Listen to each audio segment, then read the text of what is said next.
Shout out to the Houston Astros, man. Say a lot of people don't know, man, or they don't know why I love baseball so much.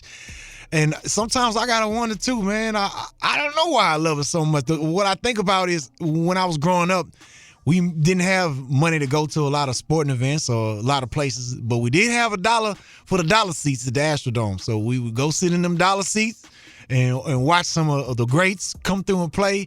I remember watching Barry Bonds hit a home run and booing, and my mama being like, "Man, you don't boo, don't boo. One day you gonna remember this." And I'm like, "Nah, I'm an Astros fan. I ain't worried about no Barry Bonds." You know, she grew up all over. She was born in El Paso. My mama, shout out to my mama. She was born in El Paso. My grandfather was in the military, so my mama grew up all around the country, and she did grow up going to a lot of San Francisco Giants games. So she was a fan of a lot of the greats. She got to see them as a child. You know what I'm saying? A lot of the legendary San Francisco Giants players. So she knew that. She recognized that with Barry Bonds, and she knew one day I would remember watching him hit home runs out of the Astrodome. And although I didn't appreciate that our team at the time might have been losing, you know, later on now in life, I can't appreciate that I got to see, you know, the home run record hitter hit home runs out of the Astrodome. And I remember even after my son, Will, after he was born, he was only about a week and a half old, almost barely 2 weeks old. This is when the Giants were coming through to play the Astros, and he was just about to tie Babe Ruth. He hadn't passed up Babe Ruth yet. He was about to tie Babe Ruth, and Hank Aaron was right around the corner. And you know, it was one of them things. They coming through Houston. It's like, hey, if he tied this person, I want to be there to see it. I want to be there to see it. And my son just born. I'm like, look, I got to bring my son to this game, because if he break this record, tie this record, I got to say I was there. My son was there, even though my son don't even know what baseball is when he's a week old. And at the time, it was a little dangerous, and maybe some might say reckless. I did a lot of praying, and it was a lot of protective covering and a lot of things of that nature, because I ain't trying to get no foul ball coming our direction. I ain't trying to get nobody drunk saying, you know, hey, this is hey. But everything worked out. The prayers were answered. Unfortunately, Barry Bonds didn't surpass the record at the time, you know, in my presence, but he later on went on to. And I had a memory of taking my son to watch Barry Bonds, the same person my mom took me to watch as a child. You know what I'm saying? And it definitely means a lot to me. And to be able to have a team like that. Also, man, playing baseball was something I was not good at as a child. I played football. I played basketball. I remember in high school playing basketball. It was one of the situations where, I mean, I don't know, I'm not going to lie and act like I was like Baby Jordan or nothing, but you know what I'm saying? It was one of those situations where it was a long list of people trying to get on the team. And if you were one of the booster parents that, you know, gave presents to the coach or maybe took him to the Rockets games or things of that sort, you might have got a starting position over some other players. And, you know, so when I didn't make varsity, I got put on the sophomore team, and I had to wear the jerseys. It was too tight, and I got them Daisy Duke shorts, and I'm looking like, man, I'm looking crazy. I'm like, man, what's going on? And ain't no mistakes about it. I did not have the talent to say I'm gonna go to the NBA or get a college scholarship. So I'm like, man, I love this game, but man, I'm not finna get no scholarship. I ain't finna go to the NBA. So let me work on something that maybe I can go to the NBA in with rapping. You know what I'm saying? Same with football. I remember, you know, playing football in high school, and I remember being on a team, and you know, I was pretty good at it too. I was actually really good at football, but I didn't have I wasn't all in it. You know what I'm saying? When we lose the game and everybody crying because we lost, I'm laughing at them like, y'all crying because we lost? You know, at that time when I was, you know, growing up, I was going through real life things, you know, my father being a drug addict, you know, or other things that we're not going to talk about in this segment, you know, but let's just say that losing a football game was not on my things to cry about list. You know what I'm saying? And then even then, we don't win the game. I'm not worried about winning the game. I'm worried about what the party going to be at the All-Star afterwards. You know what I'm saying? We used to go to the All-Star over there on 249. Shout out to Smooth G. Shout out to Slim Thug. Shout out to the fam. Shout out to everybody who was over there putting it down at the All-Star. That was, you know, I'm trying to go to the after party. I'm not worried about crying because we lost. So, you know, I just same thing. I did not think I was going to get no scholarship or go to the NFL. So I said, man, let me do something more wise with my time. Now, I played T-ball when I was a child, but when it came to that live pitch, that fast pitch, no sir. I was terrified. Them balls was coming too fast. So that did not work out for me. But I wonder, man, is that why I love baseball so much? Because I didn't really play it. You know what I'm saying? When you see how sausage is made, sometimes you don't want to eat sausage no more. You know what I'm saying? And I don't know what it is, but I do love baseball, and I love the Astros, the Houston Astros, the whole organization, the squad, man. And shout out to the Astros. They, of course, love our city as well, man. They represent for our city every time they go out there and do their thing. But in the free world, too, man, shout out to my boy Alex Bregman. You know, he always is giving back, man. When Hurricane Harvey came, of course he giving back. You know, when COVID came, of course he giving back. He came to me with the idea, said, "Hey, bro, let's raise some money for the Houston Food Bank." So that's what we did. The Houston Food Bank and all the food. Shout out to all the food banks out there. They do a great service, a great job year round, man. Now we got to work firsthand through Harvey with the food bank. So when he came with this proposal, hey, let's do something for the food bank. Let's do it, because they feeding $1 can provide 3 meals. You know what I'm saying? $1. So if you get $5, you change. That's 15 meals. That literally could maybe save somebody's life. You know what I'm saying? So this is some real change you're doing with just a little bit of money. Now, of course, the more money, the more change, the more help. And especially times of COVID right now, where they going through $1 million worth of food a day sometimes at the Houston Food Bank. So, you know, the little money we raised, man, they went through that in 2 days. You know what I'm saying? But he came with the idea, let's raise some money for the Houston Food Bank. And anybody out there, if you want to donate, you can. If you text 41444 to Feed Hugh, FEEDHOU, you text that right there, 41444 to Feed Hugh. It's going to send you a link. You can donate as much or as little as you want. And if you can, it's definitely much appreciated, man. Me being somebody who's been on the giving end and the receiving end, I can tell you, man, it does go a long way, and it does help. We also did something with Bun B, with Alex Bregman, Bun B, myself, an active athlete. We put out this T-shirt designed by Mike Frost. And it's just a H-Town T-shirt, man, just to represent for H-Town. It's got my face on it, Bun B's face, Alex Bregman's face, and all of the proceeds go to the Houston Food Bank. You know what I'm saying? So, you know, we trying to show our support. You know what I'm saying? However we can in times like COVID, man. You scratching your head like, what can I do to help? How can I help? And especially at a time where so many people need help, you don't want to be pandering for donations to the very people who need the donations sometimes. So, you know, you got to kind of do it sensitively or wisely. But, you know, when you do it from the heart, you know, you do it from the heart, man. And you do it with faith. You step out on faith. You know, God will definitely lead you. At least that's my belief. You know what I'm saying? So shout out to the Houston Food Bank. Shout out to Alex Bregman. Shout out to the World Series champion Houston Astros. What it do? You know what I'm saying? Hey, a lot of people don't know I got my own baseball card, man. I threw out the first pitch a few times. The first time in '05, I might have hit the dirt. You know what I'm saying? My split finger might have got away from me. You know what I'm saying? But my change up, you know, it changed a little too much up. But you know what I'm saying? But I did it multiple times, and eventually, I guess I was good enough. I don't know. I got my own Topps baseball card, and it was the same year we won the World Series too. So I don't know. Maybe I'm the good luck charm. I don't know. But man, there are some rappers out there that have been associated with sports jinxes in our city and other cities. I am not one of them. Let me just say that. You know what I'm saying? I am not one of them. You know what I'm saying? I'm the good luck charm. Yeah, if anybody, in case you're wondering, I'm the good luck charm. Okay, enough talking about the Astros, man. Let's get into some more music, man. Hey, Power Wow, baby, the people's champ. Let's get it right here on The Vibe. Your boy Power Wow, we back on The Vibe. Yep. Okay, I got to shout out to my big bro, my idol, man, the GOAT, the greatest of all GOATs, man, the GOAT of GOATs, Lil Keke. He always been my favorite, man, since the first time I ever heard his voice on a screw tape.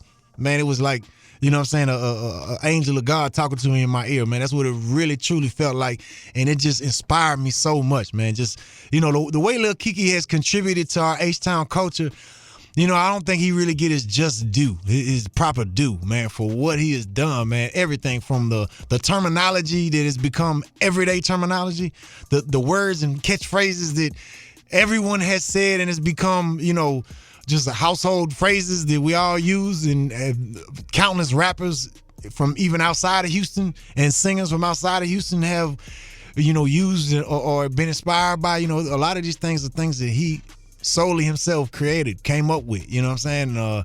He's somebody who I've always been a big fan of, man. He's always been my favorite rapper, favorite MC, man. The way he put them words together, the way he do his thing, man, it's just something I always have been inspired by and been a fan of. So working with him on several. Matter of fact, man, let me tell you, man, the first time I met Lil Keke, man, it was outside of Club Oasis on Richmond and Kirby. There was a Taco Cabana right across the street. We leave out of Oasis, go over there, me and Camille there. We over at Club Oasis. At the time, I actually was too young to get into Club Oasis. My boy Wicked Cricket, he used to sneak me in. Hey, shout out to Paul, who used to own Jamaica. Oh, I said Oasis? I'm talking about Jamaica. Okay, let's go back. We gonna rewind this. Damn. Man, let me tell you how I met Lil Keke, man. It was outside Jamaica on Richmond and Kirby, man. Now, on Richmond and Kirby, Jamaica was a club. Shout out to my boy Paul. He owned it. I was a little too young to get in at the time. My boy Wicked Cricket used to sneak me in. You know what I'm saying? And they knew I was a little too young, but I didn't, I've been known to stay in my lane. If you stay in your lane, you'll go far, man. You go outside your lane, sometimes you're going to crash in the ditch, and that's where you're going to end up. So I used to stay in my lane. Hey, you sneak me in the club, I'm too young, guess where I'm going to stay? In that DJ booth the whole time. And when they ask me, you want to drink? Nope, because I know I'm too young, and they might be testing me because I got this X on my hand, and I'm not trying to get kicked out and banned from it. Nope. So anyway, man, one time, Lil Keke and the Herschel Hardheads was performing, and it was like a medley performance where, one artist do one or two songs, 8Ball MJG do a couple songs, do a couple songs, whatever. So Lil Keke and them was up, and I was on stage with Wicked Cricket. I'm just in the corner on the stage. They get out doing the South Side. Man, I was so wired up. I made my way to the front. I'm jocking and rocking. Everybody on the stage is looking at me like, who is this? It was only a time for somebody threw me off the stage. So, of course, I shimmied on back to the back. I body rocked to the back, but I had my moment. And my boy, Chameleon there was in the crowd. He was like, nah, I ain't getting on the stage because Chameleon is not about, he's not going that might possibly get him. Not going to sneak on stage where he might possibly get off. So, like, I catch you afterward. I'm going to be right here in the crowd. But my way to the front, boy, everybody came with was like, is that Paul? What are you doing on the front? And then I body rock my way to the back. And then afterwards, right across the street, outside of Jamaica, they had a Taco Cabana. We go over there, Taco Cabana, you know what I'm saying? It's a little wide up, little line. We see Lil Keke in line. He in line about to order. I'm like, oh, it's a Lil Keke, man. I don't even want to say nothing because, of course, I'm on his nuts so hard. I'm like, man, I might get pregnant if I go talk to this boy. So let me just not even say nothing. Let me just, do the typical Houston thing where you just mean mug somebody and act like you too cool for him, even though deep down inside you got a lot of love for him. So I'm standing there too cool to say something to my hero to speak up. And then, Keke was in line waiting for the person to call his order, to take his order. Command, I was like, man, why they ain't ordering? And he just walked up to try to order, like, all right, I'm gonna order. And Keke was like, whoa, hold on. It ain't gonna be no cutting. It's not gonna be no cutting. Nope, you need to get back to the back. You not about to cut me. It's not gonna be no cutting. And we like, oh, my bad, whatever. But that was the first time I met Lil Keke, man, at Jamaica, and then thus afterwards at Taco Cabana. You know what I'm saying? I'll never forget that, man. Thank you for not throwing me off the stage, Lil Keke. Thank you for that. Although he might have wanted to at the time, I don't know. Man, I might gotta throw off the stage coming to me. You know what I'm saying? That he might owe me from 1998. I don't know. You know what I'm saying? But anyway, man, he always has been somebody that inspired me. He's been my favorite. As I talked about earlier, of course, I wanted to put him on Sitting Sideways, my first single, on a major label. Of course, they didn't allow that, but we backdoored, you know what I'm saying? We backdoored Break 'Em Off when that came, Get Money Stay True. That was my first single for Get Money Stay True, my second album on Atlantic. Of course, Break 'Em Off was featuring Lil Keke. So, you know what I'm saying, I ended up, getting the dream come true, having a song with your hero. You know what I'm saying? It just definitely meant a lot to me. From that point on, of course, I'm somebody where I'm not afraid to tell you I got love for you, man. Although at that time when I was 16, 17, I was afraid. Now, I learned my lesson, man, because you might only get one shot, one chance to tell somebody how much you appreciate them, how much you got love for them. Not with some asking for a favor on the back. Hey, I love you, but can you give me a favor? Can you do me a favor? No, not something like that, one-way love, where you just get a love back, you just let them know it's love. You know, this when like Zero say, give them their flowers while they still here. You know, and so that's something I'm definitely not afraid to do. So of course, Lil Keke probably get tired of it because I'll tell the whole world he the GOAT, and he like, oh man, here you go again. Man, but he probably like, man, but somebody tell Power I'll get off my nuts, man. But nah, man, that's my boy, man. Definitely big bro, man. Somebody I always been a fan of. So me working on an album with him is something I always dreamed of. You know, it's something you throw out there like, hey man, let me throw this, let me soft pitch it out there. Let me throw it out there, see how you feel about that. Hey, what you think about doing an album, nigga? What's up? You know, of course, timing got to be right, situation got to be right, everything got to be right, you know, and that's what we did. We waited, you know, till he got something going on, got situation going on, got album coming out, he got album coming out, we got this, that, whatever. You know, anyway, years go by, we finally say, man, why don't we go ahead and work on this album? Let's just do this album. So last year, 2019, maybe about summertime, you know, we really start you know, knocking songs out, you know what I'm saying? And then at Christmas time come around, we're like, hey, what we gonna do? We got some songs here. We almost done. Let's kind of wrap this thing up, man. When we gonna release it? We put together, okay, let's put a real release date. Let's not just do the typical, you know, new way of putting out music where you just throw it out. Let's do the old traditional way of where you really promote something, you really work it, you really go out there, do interviews, you hit the road, you know what I'm saying, you get in their face, not just on their screen, and that's what we intended to do with a summer release. You know what I'm saying? Of course, the album is called Slab Talk. Slabs being something that's a summertime thing, you know, our car culture here in Houston is huge. It's definitely, you know, bigger in the summertime than it is in the springtime when it's rainy or in the winter when it's cold. You know what I'm saying? So we had a summer release, then COVID hit, and what is we gonna do? We ain't got no video show. We had one shot for you know, the first song we did, Riding Fire. But from there it was like, well, what is we gonna do? We intended to do a video for the song So Trill with Slim Thug.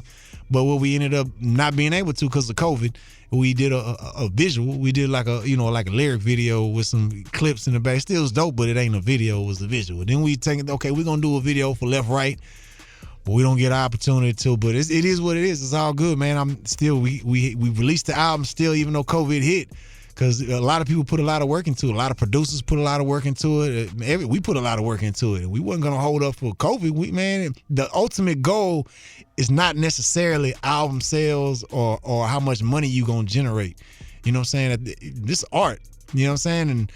And when you got Picasso and Picasso's protege, you know what I'm saying, doing something together, you're not going to say, oh, no, we can't release it right now because it's just not right time. And nah, it's art. You know, we'll let the critics judge if the timing was right or this or that, man. It's art.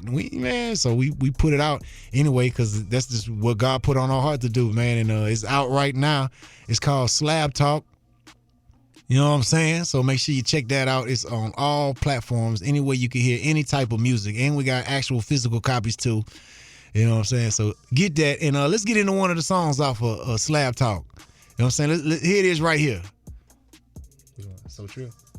Here it is right here. So Trill with my boy, Lil Keke, The Don, Power Wow Baby, and Slim Thug. This featuring Slim Thug, the boss. It's So Trill. Let's go. Right here on the vibe. This your boy, Power Wow Baby. Yep. If you wonder where I was at, you know what I'm saying, while y'all was listening to that music, I was outside cleaning my wheels up, you know what I'm saying, dusting my chrome off, you know, shining up my Vogue tires. You know I got to look good. You know, they say I'm the cleanest thing riding dirty. You know what I'm saying? I keep the car wash in business. But as soon as I live, I'm quick to swing in the rain, man, driving some puddles, man. So, you know what I'm saying? If you see me and you see me dirty, just know I'm not playing, man. I'm not just car show ready. You know, I'm also really driving my slab. You're going to see me hit the curves. And, you try to break me off, I might tear my car up to make sure you don't break me off. You know what I'm saying? Before you break me off, I will go flat. I will mess my whole entire wheel up, everything. You know what I'm saying? So in case you see me on a meeting on MLK, you know what time it is, man. You know what I'm saying? Hey, watch for them curves, man. You know what I'm saying? Hey, but with that being said, man, I want to talk about something new. I got a new project. It's called Subculture. So make sure you check that out, Subculture. You know what I'm saying? You know, me being from the underground, that's what I represent. That's what it's all about, man. I don't like nothing mainstream. And I remember me and Chamillionaire growing up.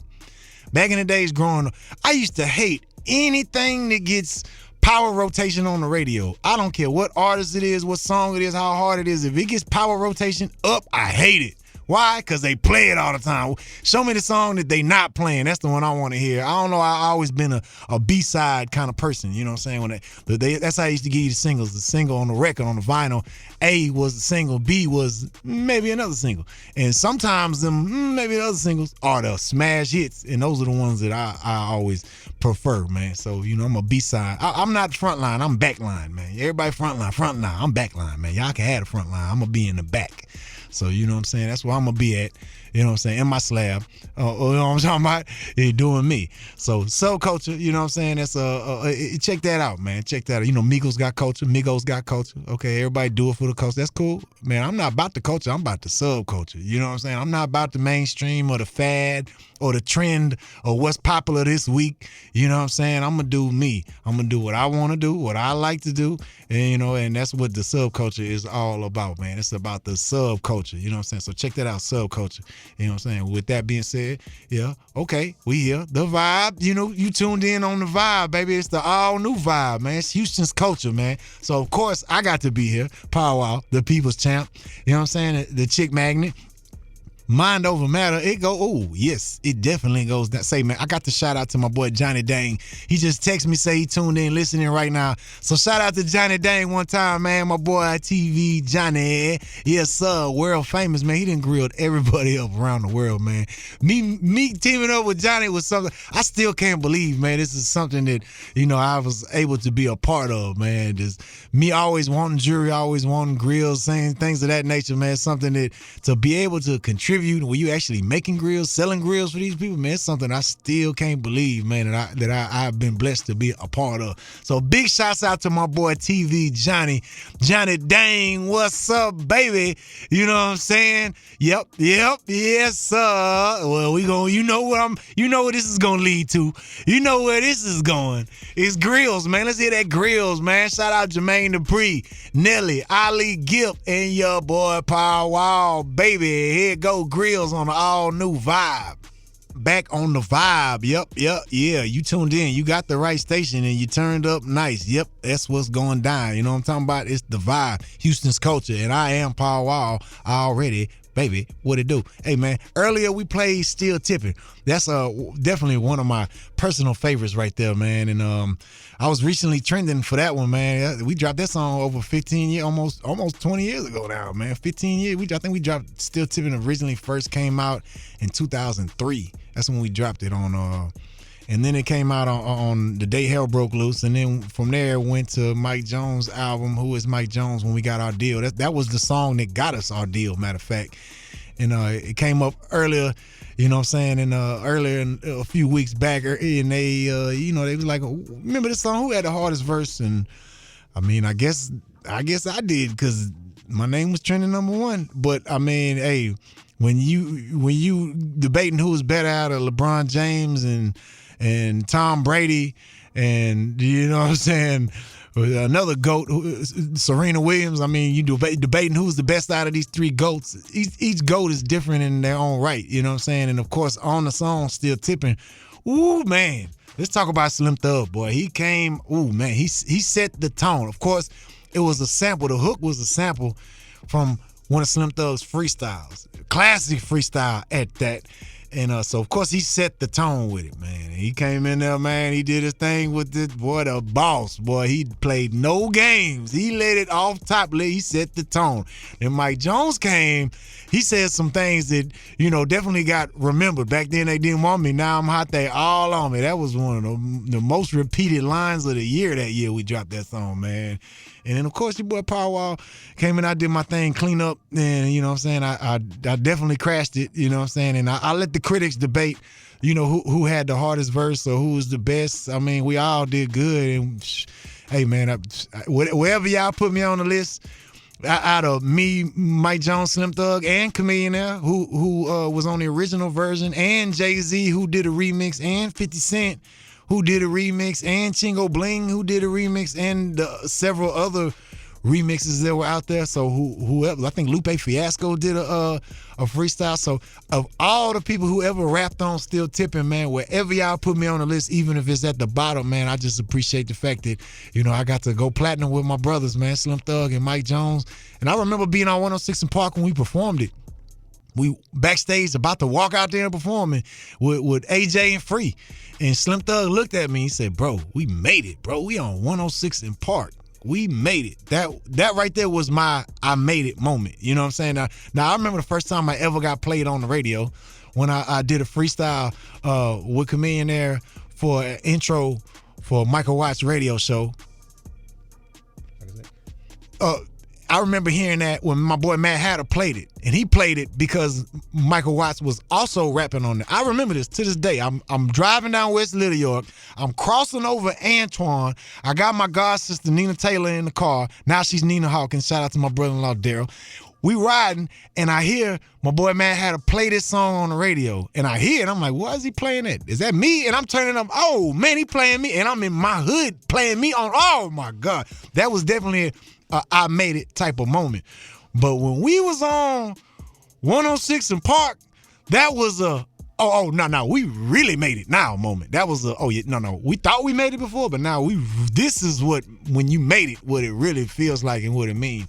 And I to be able to share that with my brothers, man, Mike Jones, Slim Thug, Solly Williams, who produced it, T. Ferris, who put me on the song, who pushed and argued for that beat to be used as opposed to other beats they was talking about possibly using, and who pushed and argued for me to have my verse on there as opposed to other artists, who had verses at the top, man. It just, hey, thank you to the Swisher House, G-Dash, Michael Watts, everybody who, Dr. Teef, who shot the video, man. It's definitely a memorable song and an occasion for your boy Still Tipping. And we still trending almost 20 years. We'll see where we at in 20 more years, what they say, what the critics say, who had the best verse. Maybe it'll be, Travis Scott or somebody, Sauce Walker might, redo it and, and drop some bars, and they might crash it, and it'll be something new to debate of who went the hardest, man, but hey, don't go too hard. I might have to pull out my bag of tricks and come back and do a remix verse of my own. Don't think I won't. Don't think it ain't gas in the tank. It's a whole lot of, you think it ain't no toothpaste left in the tube. Boy, I got toothpaste on stock in the warehouse, boy. Don't play with me now, you know what I'm saying? But we'll see, man. Whenever the occasion call for it, man, if they start saying I didn't go the hardest, then I'm gonna say, okay, yeah, let me show these boys what I'm working with, man. So yeah, we played that a little earlier, Still Tipping. I just had to give y'all a little history, a little talking about that Still Tipping, man, right there. Definitely, it means a lot to me. That also was a song we performed at all the award shows, BET Awards, where we making it rain at the BET Awards with Big Bang Hank, all kind of people out there. Oh man, they said, okay, it's gonna be 6 people on stage. Next thing you know, it's about 50 people on stage. And when the show going live, what they gonna do? You know what I'm saying? They gonna get security and kick you off the stage. It's like, hey, when this song come on, we all coming out there, and that's just how it did. That's how it worked, man. So shout out to Still Tipping, anybody who ever played it, anybody who ever listened to it, and of course everybody who was a part of it. You know what I'm saying? Let's get into some more music, man. It's Power Wall, the People's Champ. We here on The Vibe, Houston's culture. Let's go. Of course, I got to show my support and get down with The Vibe, man. Thank you for having me. Shout out to everybody over at The Vibe. My boy Rich, what's up, baby? What it do? Hey, shout out to everybody over at TSU. My wife went to TSU. I went to U of H. Don't be mad at me, man. I got love for TSU. I love y'all. Hey, and my kids, man, they go to college. They going to TSU and U of H, and neither me or my wife graduated. So when they come to TSU, I'm coming right back. I might enroll as a student, man, and give me a degree or something, man. I originally went to school for radio and broadcasting, communications. So I might go back. And you might see me walking around TSU campus. You know what I'm saying? So if you see your boy, man, let me know. I'll hook you up with an Ocean Soul discount on the grill. You know what I'm saying? Yeah, what it do, man? So shout out to The Vibe, man. The takeover is officially over, man. I'm out of here, man. Your boy Power Wall, the People's Champ, already.